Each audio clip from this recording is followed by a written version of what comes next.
4. En Canal 4.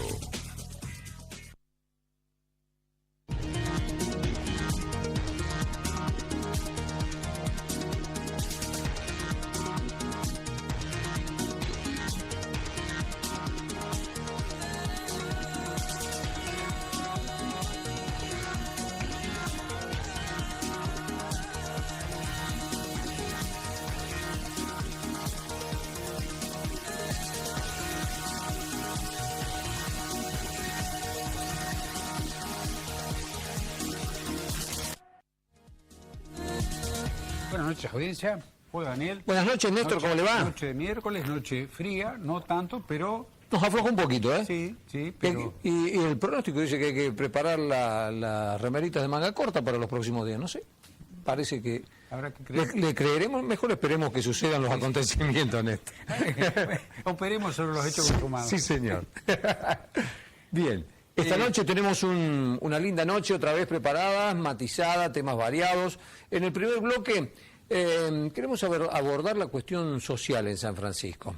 Y para ello invitamos a una palabra que consideramos calificada por su experiencia, porque además es su profesión, ¿no es cierto? Nos referimos a la licenciada Claudia Lenis, que es concejal, que es titular de Vínculos, y que es una profesional universitaria del área. Así que, Claudia, muchas gracias por aceptar la invitación y estar aquí con nosotros. Buenas noches. Buenas noches y gracias a ustedes. No, por favor.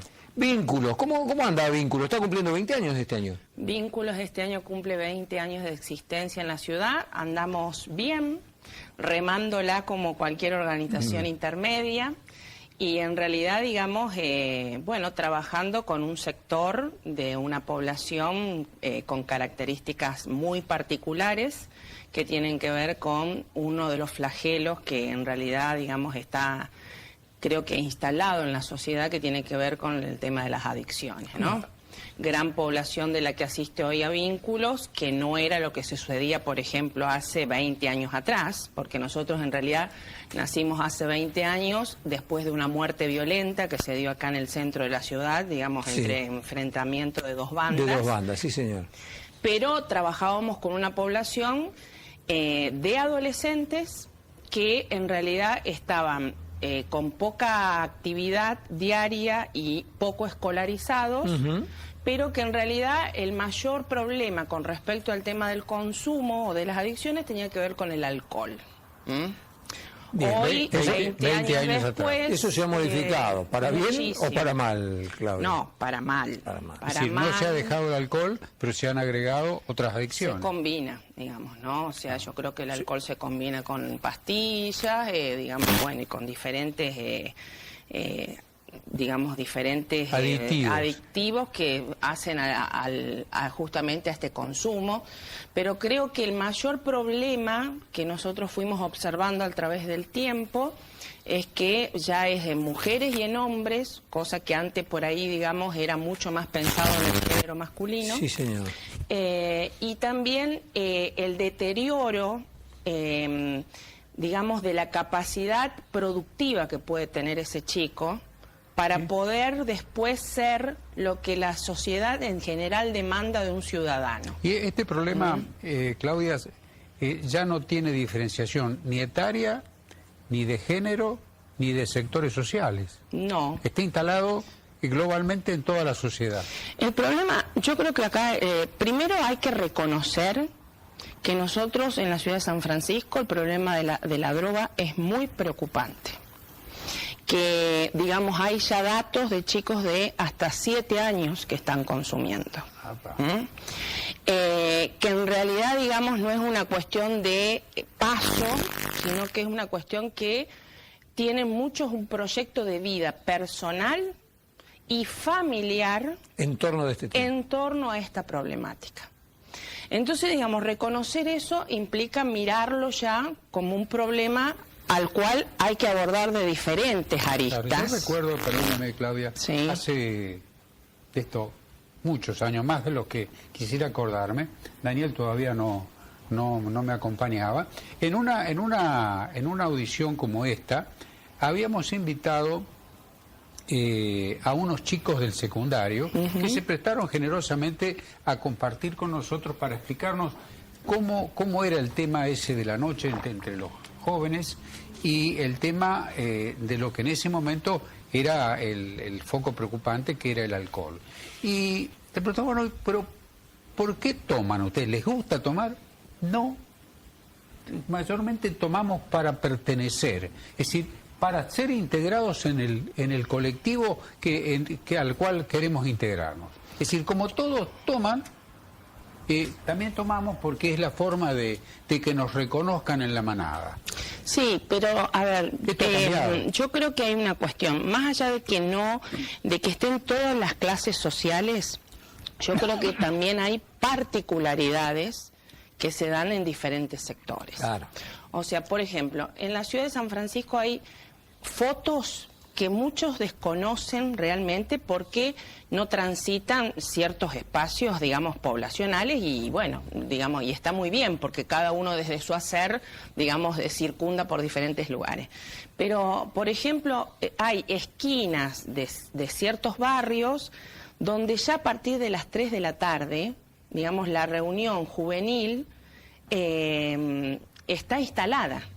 Y cuando uno pasa a las 7:30, 8 de la noche, la verdad que el desconocimiento que se tiene muchas veces desde la cuestión grupal y, digamos, y lo que puede llegar a suceder por diferentes situaciones que pueden pasar en el barrio, son situaciones alarmantes. La preocupación en realidad nuestra, volviendo a la cuestión, digamos, de lo que es trabajar en la parte social y lo que es, digamos, la cuestión de vínculo es, digamos, decir, bueno, vamos a tratar de reducir daño, porque en esto hay muchas posturas. Yo, la verdad, las respeto a todas, pero creo que muchas veces la cuestión de decir, bueno, vamos a la adicción cero, por ejemplo, o a la droga cero, me parece que es un camino ya perdido, me parece que termina siendo un eslogan que en realidad no es lo posible. Yo considero que si hay algo por hacer, tiene que ver con que digamos, en los grupos donde más expuestos están estas cosas, tengan ocupación, tengan, digamos, lugares de inserción de talleres culturales, educativos, esto se da mucho deportivos. En ese segmento ni trabajo ni estudio. Se da mucho, sí, se da ¿Preferentemente? Mucho. O sea, si vamos a hablar del sector popular, sí. Se da mucho desde ahí y se da mucho, a lo mejor, que están escolarizados, pero que en realidad después, por diferentes motivos, uno puede ser termina desertando, ¿no? En términos culturales, ¿qué los lleva a los chicos a valorar más ese tipo de vida que una vida un poco más organizada y con un horizonte de trabajo, de sacrificio, de trabajo, pero una vida digna en los términos y parámetros culturales que nosotros en términos generales tenemos como sociedad? Yo voy a plantear al revés. La experiencia a nosotros nos muestra que cuando hay un acompañamiento de adultos permanentes, porque ese es el otro tema, o sea, referentes que no vayan y vengan, sino que sean permanentes, porque las relaciones vinculares muchas veces de estos chicos son ya de ir y venir. Bueno, entonces si hay recursos, digamos, acompañamientos de adultos, si hay ofrecimientos casi de todos los días de la semana, con reglas claras de decir de ingreso y de egreso, con parámetros para evaluar una tarea que se realiza dentro de un espacio de taller, los resultados son magníficos. O sea, ¿qué quiero decir yo con magnífico? Prefieren eso, si tienen acceso prefieren una vida ordenada. Yo le puedo decir que si nosotros a vínculos los tuviéramos abiertos los 24 horas del día y los 365 días del año, el 85% de la población viviría ahí. Claudia, ¿será que la solución es darle un sentido a estas vidas? Mire, el otro día estábamos escuchando en una cátedra que yo doy de trabajo social a Carballeda, que es un licenciado en trabajo social, donde hablaba justamente del tema de la escucha y decía: no se olviden de escuchar a los complicados.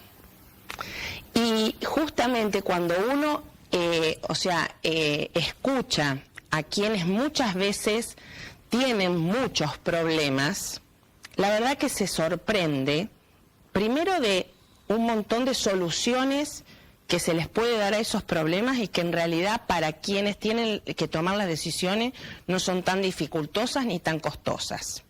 Son posibles. Son muy posibles. Y por el otro lado también implica poder entender que eso no significa justificar por qué muchas veces se llegan a ciertas, reacciones o se llega a ciertas situaciones de muertes violentas, suicidios, etcétera, etcétera. Claudia, hay una explicación de ciertos sectores ideológicos que dicen que los planes sociales otorgados ya en una extensión de tiempo prolongada y que lleva a generaciones, hace que, a ver, para ponerlo en términos brutales, los padres no trabajaron, en algunos casos los abuelos no trabajaron y vivieron de planes, los hijos no trabajaron y los nietos no van a trabajar, y que esa falta de apego a la cultura del trabajo los lleva eventualmente al ocio y al consumo. No dicen eso las estadísticas, por ejemplo, de la Universidad de Córdoba con respecto a lo que fue el plan Jefas y Jefes, no dice eso. Yo creo que, cuando vuelvo a decir no vamos a tener una juventud lo productivamente deseada por una ciudadanía comprometida, creo que tiene mucho que ver con esto. O sea, a ver, ¿qué espera el ciudadano de a pie que en realidad se levanta todos los días, paga los impuestos, trabaja, bueno, todo lo que sabemos normalmente? Espera que la mayoría haga exactamente lo mismo. Lo que pasa es que cuando hay una cuestión dañada, en la cuestión, cerebral, y en la cuestión vincular también, hace que eso no sea posible, pero no va a ser posible nunca. O sea, yo siempre esto digo, así como en algún momento el área de discapacidad pensó la cuestión de los talleres protegidos, el área de niñez y adolescencia, con respecto a las adicciones, con respecto al tema de las cuestiones violentas, va a tener que pensar también algunas de estas alternativas. Porque no podemos pensar que una persona va a poder trabajar 8 horas de corrido en una fábrica, por ejemplo, con una dinámica totalmente mecanicista, que en realidad no lo va a poder hacer, porque en realidad su cuerpo ya no se lo va a permitir. Y si a esto le agregamos que muchas veces estos niños, cuando nacen, ya vienen de mamás que han tenido un largo trayecto con el tema del consumo, bueno, estamos sumando mucho más a su carga, genética y en su carga, de crianza, ¿no? O sea, hay un vínculo directo, recién estábamos hablando justamente vinculado a otro tema, pero con el doctor Felicia, de las cargas genéticas y todo lo demás, ¿no? Que lo que está señalando aquí en el tema de las drogas. En el caso del doctor Felicia hablamos de otras cuestiones más vinculadas al deporte. ¿Hay un vínculo entre el consumo y el delito? ¿Vos lo percibís a través de tu trabajo diario? Es decir, ¿la necesidad de consumir los lleva a delinquir? Yo lo que puedo decir es que muchos de los delitos que se dan en la vía pública seguramente están atravesados por cuestiones que tengan que ver con el consumo. Porque uno conoce historias de vida en los cuales conoce cómo se ha manejado y se maneja, a lo mejor ayer, esa persona, medianamente, contenida y acompañada, lo que no quiere decir que no estuvo consumiendo. Pero cuando yo hablo de reducción de daño, estoy hablando de eso. Una cosa es estar 24 horas pensando en la cuestión de comprar el porro, digamos, ir a, bueno, hacer todo el circuito que tiene que ver con el tema del consumo, y otra cosa es decir, bueno, yo de lunes a viernes, 3 horas por día, estoy dentro de un taller, ahí tomo el desayuno, después me fueron a hacer, vamos a hacer el certificado de discapacidad, vamos a hacer, o sea, diferentes cosas, me canso en esta tarea, festejamos los cumpleaños, vamos al cine, bueno, diferentes acciones que hacen las instituciones, y después estoy reduciendo daño. Claro. Entonces yo esto lo aseguro, o sea, detrás de las cuestiones de los arrebatos, digamos, de las muertes violentas, hay situaciones, casi le diría, en un porcentaje muy alto que tenga que ver con esto. Es decir, estos chicos la sociedad no los contiene, es decir, los deja... ¿Qué respuestas, claro, le está dando el Estado a esta problemática que vos nos describiste? ¿Parece que hay respuestas adecuadas o todavía no las encontramos? Creo que hay dos cosas. Por un lado está la sociedad civil, que en realidad tiene en todos los temas, toma postura, ¿no es cierto? Y tiene una cuestión de un discurso de integración. Pero no ocurre lo mismo con la discapacidad que con la niñez y adolescencia. O sea, la cuestión de la discapacidad es mucho más inclusiva a la sociedad. Por una cuestión también creo que este sujeto, de alguna manera, es pasivo para un montón de cosas. Entiéndase bien, digamos, o sea, es pasivo. El otro es un sujeto activo, que demanda una energía para quienes trabajamos y tenemos que poner el cuerpo en esas circunstancias, y por el otro lado también que evidentemente va y viene constantemente, y bueno, muchas veces digamos, hay un discurso de integración, pero en realidad si lo tengo un poquito más lejos, suena feo, pero es mejor. Eso por un lado con respecto al tema de la sociedad civil. Con respecto al tema del Estado, en realidad creo que hemos dejado avanzar muchos problemas, y este es uno, que ya es muy difícil hoy plantearse, por ejemplo, cuestiones de prevención inespecíficas, digamos. Hoy ya tenemos que hablar de prevención primaria, secundaria y terciaria. Ahora, frente de todas a maneras, este tema. Claudia, el tema de cómo hace un padre que comienza a tener frente a sí chicos que entran en la adolescencia, ¿cómo hace para preservarlos de ese destino? No hay fórmula. Soy madre de un hijo adolescente. No hay fórmula. Pero, a ver... Es decir, primero, creo la que presencia del padre en la vida del hijo. Creo que hay varias cosas. La primer parte tiene que ver con saber qué acompañamiento hice yo desde el día cero con este niño que fue creciendo. Sí, si fue un padre presente o no. Y no solamente el tema de la presencia, sino también qué tipo de presencia brindé yo, digamos, ¿no? Eso por un lado. Por el otro lado, la cuestión también de dar confianza y trabajar la cuestión de la confianza. Porque, digamos, por ejemplo, a ver, nosotros esto en la institución lo trabajamos. O sea, decir, bueno, a ver, ustedes van y hacen un acto, digamos, de un arrebato. Bueno, hay que resarcir eso. O sea, hay que ir a devolver lo que se robó, o devolver, digamos, el monto, o ir a pedir disculpas, o ir a pintar una pared, por ejemplo. Me acuerdo cuando tuvimos que ir a pintar una pared a un lado, digamos que se ensució, por ejemplo. Bueno, pero también yo te doy la confianza de que vos, de ahora en más, digamos, vos tenés que charlar junto con nosotros estas cuestiones que te pueden estar sucediendo. Y otra cosa que es muy importante, porque, a ver, hay mucho niño y joven que está totalmente carente de adultos, pero no de adultos solamente familiares. Son los adultos que nosotros decimos aquellos que son factores protectores, que puede ser una docente, que puede ser la abuela, que puede ser la vecina de al lado, o sea, ese que en realidad para el otro le genera esto de decir, yo no la puedo defraudar, porque esta mujer, este hombre acompañan todo este crecimiento mío.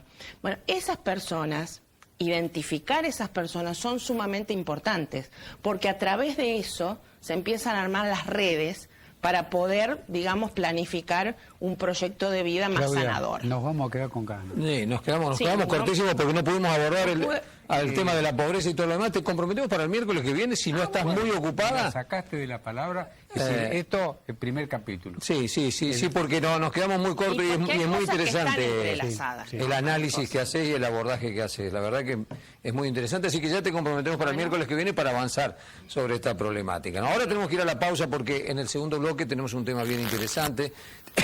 Nada que ver con esta cuestión. Tiene que ver con el mundo del seguro, nuevas reglas, nuevos fallos que el doctor Eduardo Felicia, que ya les adelanté que estaba con nosotros, una autoridad a nivel nacional sobre el tema, nos va, junto con el doctor Néstor Gómez, nos van a ayudar a dilucidar. Así que pausa cortita y volvemos con el doctor Eduardo Felicia.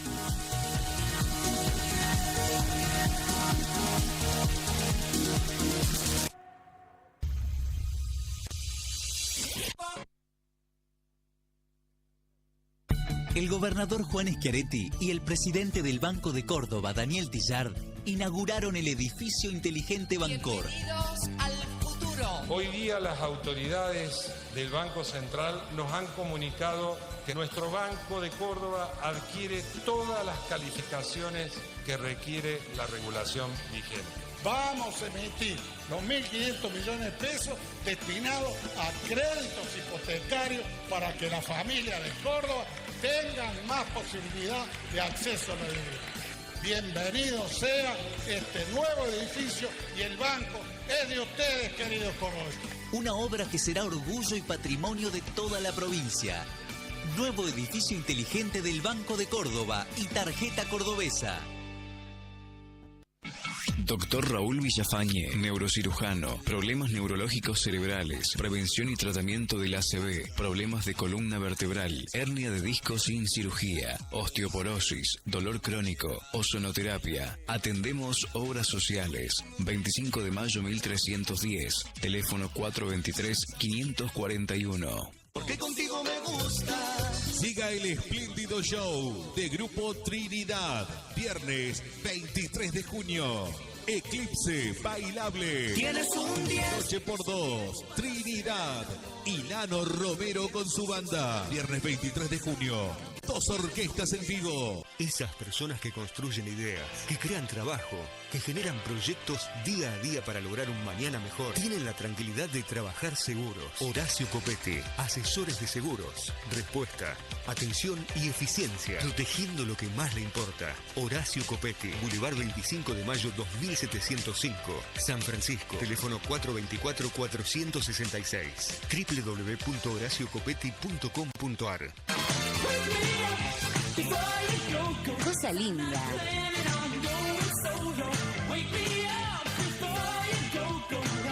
Te esperamos, Pueyrredón 35.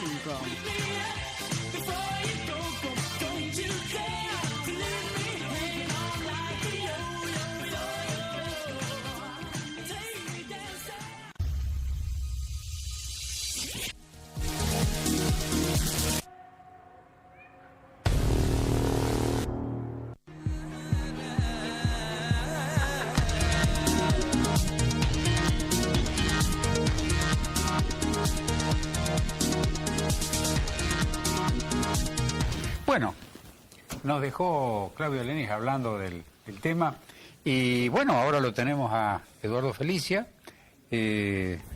podemos decir con orgullo amigo de la casa. Sí, señor. Que es un hombre que está sólidamente formado en Derecho del Seguro, no solamente un teórico, sino de una gran experiencia práctica. Él dirige una importantísima empresa de seguros. Pero Eduardo, gracias por acompañarnos, pero antes de entrar en el tema por el cual te convocamos, me gustaría que hagamos en esta oportunidad un introito, una introducción, es decir, ¿por qué el seguro es importante? Porque directamente contigo nos hemos abocado siempre a analizar un tema puntual, ¿no es cierto? Pero hablemos del seguro. Buenas noches, Daniel. Gracias, Eduardo, por estar acá. Néstor, finalmente en en el clavo cuando empieza a decir a ver cómo abordamos determinado tema.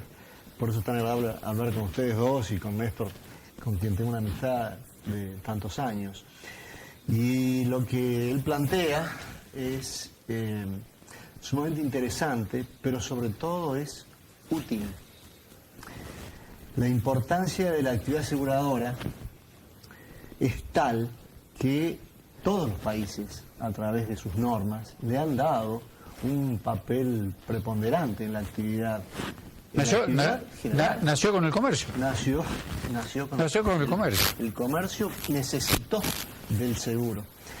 Y después, con el correr de los años y de las complejidades de la vida y de los negocios, fue imprescindible. Hoy, la actividad aseguradora en cualquier país y en la vida, en los negocios, en las actividades industriales, en el comercio, pero en la industria de la construcción, es imprescindible porque hace posible la protección frente a la cantidad inmensa de riesgos. Claro. Hoy hay riesgos que uno cree que está vinculado o al automóvil o a la construcción, y es mucho más amplio. El riesgo está latente, está permanentemente en toda nuestra actividad, en nuestra vida. Y entonces, la actividad aseguradora, que como dije está regulada porque los países, al darle importancia, la regulan, la importancia es tal que permite proteger. ¿Y por qué protege? Protege porque en realidad lo que la actividad aseguradora hace es asumir el riesgo que es de otro. Entonces, cada uno de nosotros, en forma individual, en nuestra actividad privada, o profesional, o comercial, o industrial, lo que hace es trasladar una parte de ese riesgo en otro, en un profesional, que lo puede administrar, que lo puede manejar, que lo puede terminar, y que hay puede como, concluir. hay como un principio de solidaridad en el sentido de que todos aportan. Tiene una función social. Ni más ni menos, esa función social está... Todos aportan para que eventualmente donde se produzca el daño haya los recursos para resolverlo. Nosotros se vería imposibilitado de hacer frente a las obligaciones económicas que se derivan de los riesgos y de los siniestros. Es imposible, ninguno puede soportarlo económicamente. Pero si todos nos agrupamos, y hablo de todos los asegurados, se agrupan y constituyen un fondo, se llama técnicamente un fondo de primas. Con ese fondo, bien administrado, cuidado, protegido, permite hacer frente a los siniestros que algunos, no todos de ellos, van a tener. Esa es la función del seguro, cómo trabaja, y la función social que cumple es fantástica, porque al trasladar ese riesgo hace posible que esos riesgos y siniestros sean liquidados de una manera rápida, eficiente, razonable, siempre en la medida. Señalabas que es una actividad regulada en todos los países del mundo. En términos comparativos, nuestra legislación está a la altura de los países a los que deberíamos mirar porque son eficientes en este campo. Tengo que decir que, como sucede en la mayoría de las temáticas que abordamos, la legislación argentina es de un buen nivel. Y en el caso específico del seguro, con leyes que no son nuevas, sino tienen sus años, existe, además de una legislación que ha sido flexible y se ha podido aplicar en tiempos más modernos, lo que existe y funciona con precisión y profesionalidad es un organismo de control. Hay un organismo de control que es federal, que se llama Superintendencia de Seguros. Ese organismo tiene como objetivo primordial la protección de los asegurados y de los terceros, víctimas. Claro, precisamente a través del control de la compañía. ¿Cómo lo hace? Como dice exactamente Néstor, a través de exigencias fenomenales a las compañías, exigiéndoles solvencia, capitalización, organización, contabilización. Hay un seguimiento muy puntual, ¿no? De la finanza, En forma diaria, en forma semanal y mensual, Superintendencia controla, y hoy, imagínense, con medios informáticos, se debe estar dando información permanentemente de no solo las primas, las pólizas emitidas, los riesgos controlados, los siniestros, las inversiones, dónde se hacen, cómo se hacen, los gastos, los controles que cada compañía de seguros tiene.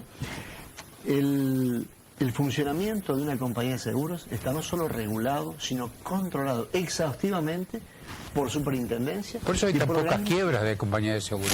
Es que está funcionando. Hubo, sí, y recordarás hace unos 20 años, una situación muy dramática, porque hubo muchas compañías de seguros que cerraron. Hay que decir que en los tiempos que corren... En la crisis de principios del 2000, fines de los 90, principios del 2000. Fue muy complicado. Y hoy el mercado está muy razonablemente depurado, con compañías de seguros que trabajan bien.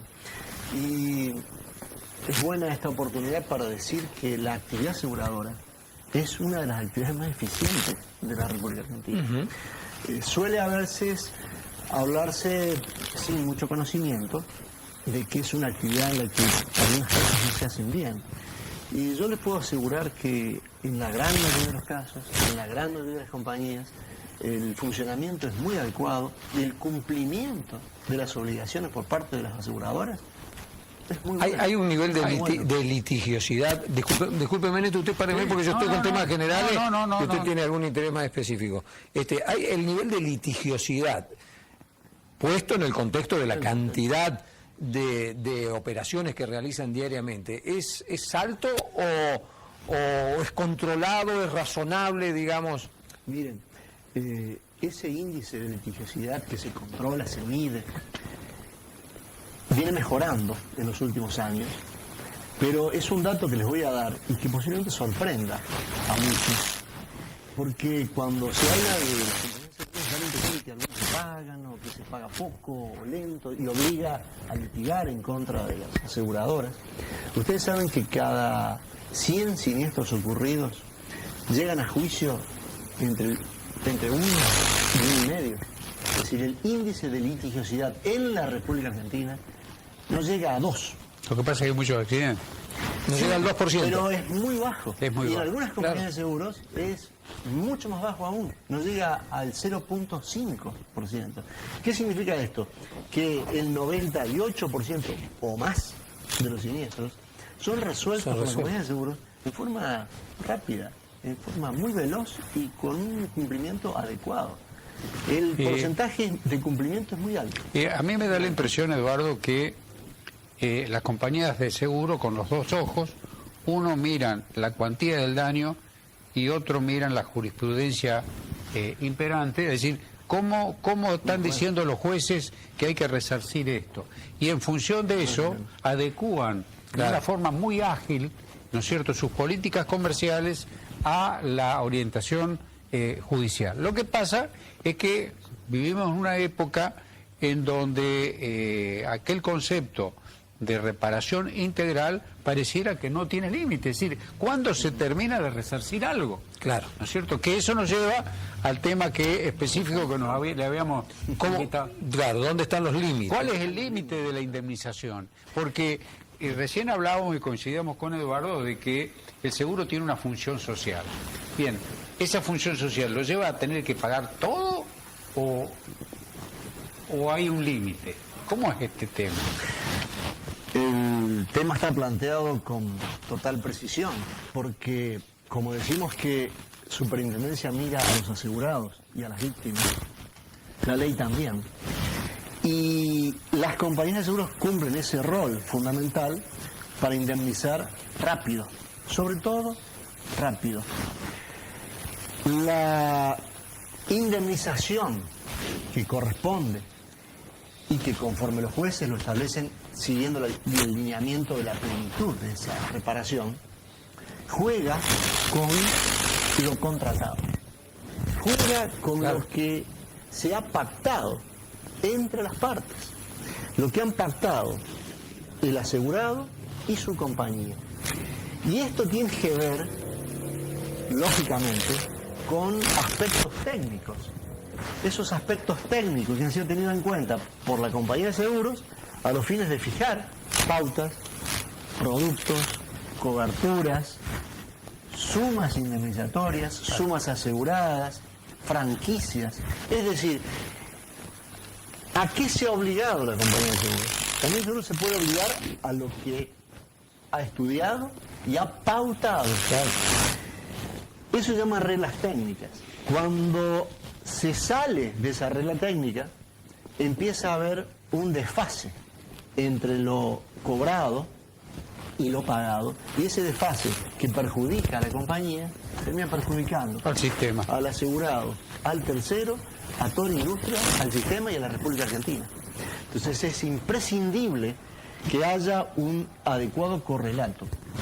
Y fíjense ustedes, y el tema es sumamente interesante, además de una sencillez palmaria,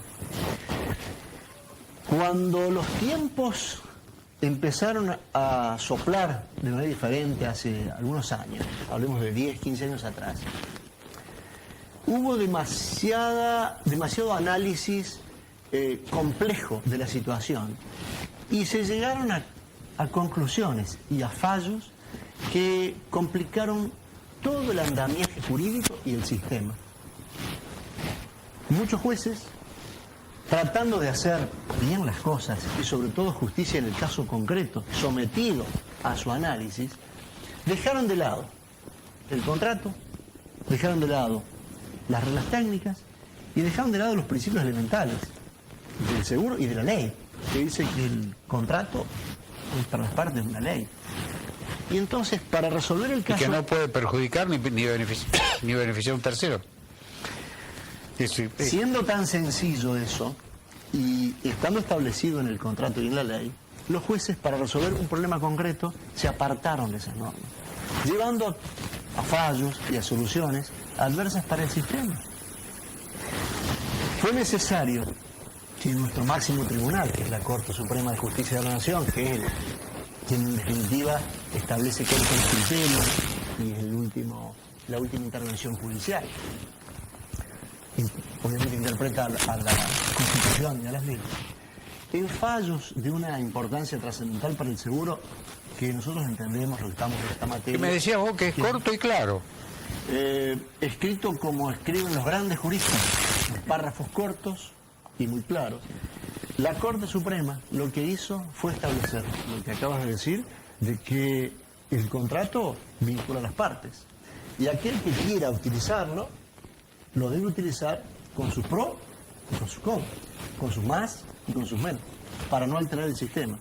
Y la Corte, en una sucesión de 2 o 3 fallos importantísimos, ha dicho algo que creo que cualquiera entiende, y es que si hay determinadas pautas, esas pautas deben ser cumplidas y respetadas.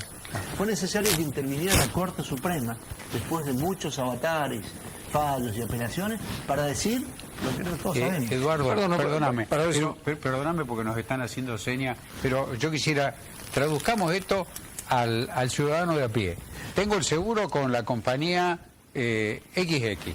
Vos sabés con qué compañía tengo el seguro. Es muy sencillo para decir. ¿Cómo me cubre? ¿Sin fin o con un tope? Básicamente se habla de sumas aseguradas y de algunas otras excepciones.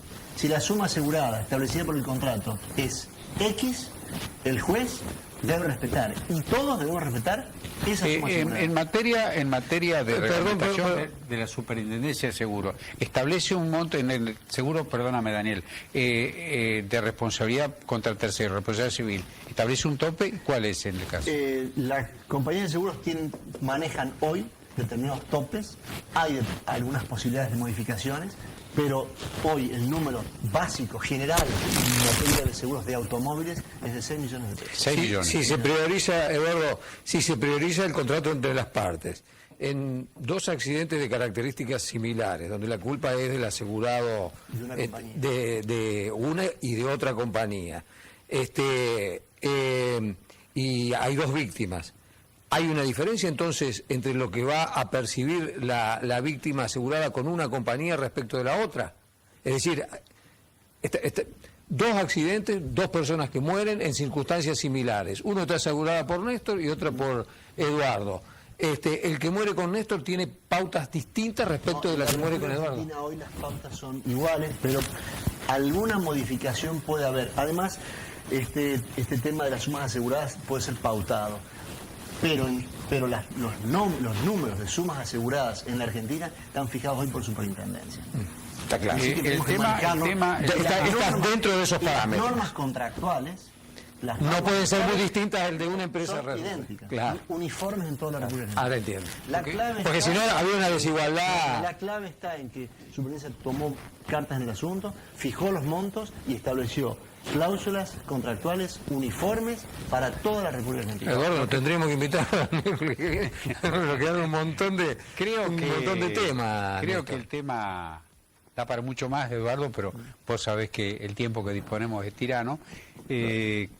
Fue muy didáctica tu intervención, creo que nos permite sacar algunas conclusiones y para los que conducimos automóviles sepamos que la póliza que protege nuestro patrimonio tiene un tope alto, 6 millones de pesos, pero, mi amigo, si chocamos una locomotora, cuesta mucho más de 6 millones de pesos. El resto lo tenés que poner vos. Exactamente. Está clarísimo. Me quedaron también un montón de temas. Eduardo, te vamos a comprometer en algún otro momento, porque está todo el tema de las normas de seguridad, si se respetan, si no se respetan, qué pasa con las culpabilidades, las motos, los cascos, que él 2 o 3 años atrás nos había actualizado y que quisiéramos ver cómo sigue. Muchas gracias, Eduardo, muy interesante. Tenemos que seguir, como dice Néstor, con los 2 invitados nos hubiéramos quedado horas, ¿no? Y con el tercero seguro también, porque son los temas que más nos gustan a nosotros. Hubo 2 feriados ahora en estos días, el sábado pasado, 17 de junio, y ayer, 20 de junio, que fundamentalmente hacen referencia a la actuación de 2 próceres, Martín Miguel Juan de Güemes y Manuel Belgrano. Vamos a repasar con una mirada actual a estos 2 próceres con el profesor Carlos Montiel al regreso de la pausa.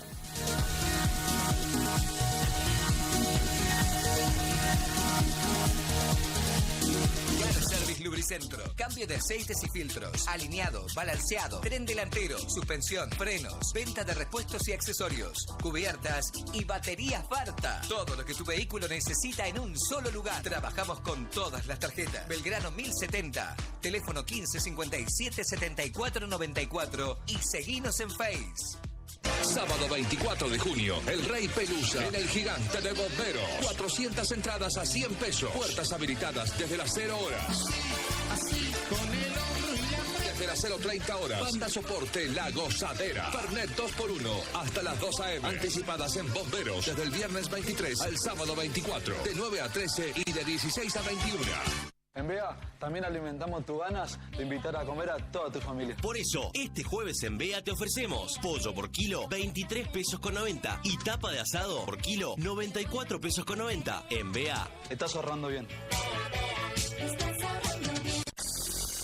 Lució un bronceado perfecto sin los riesgos del sol. Energy Solarium renovó su cabina solar de 10.000 watts. Acércate y entérate sobre las promociones especiales que tenemos para vos. Energy Solarium, Juan de Garay 1929. Teléfono 420165. Fiestas, boliches, bailes y todo, pero toda la movida en San Francisco y zona está en Eventos TV. Ariel Besone y Luciano Aymar te muestran toda la noche sanfrancisqueña en media hora. Miércoles 13:30 horas, sábados 23 y lunes 21:30 horas por Canal 4, La Ciudad. Y en nuestra fanpage Eventos TV. Acá estamos todos.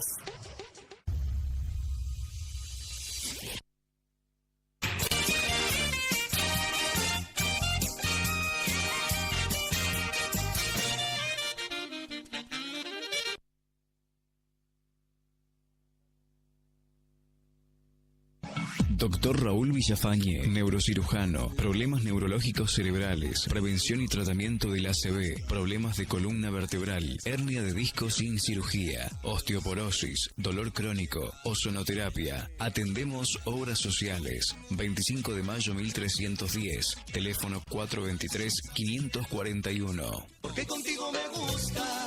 Siga el espléndido show de Grupo Trinidad, viernes 23 de junio. Eclipse bailable. Tienes un 10. Noche por 2. Trinidad. Y Nano Romero con su banda. Viernes 23 de junio. 2 orquestas en vivo.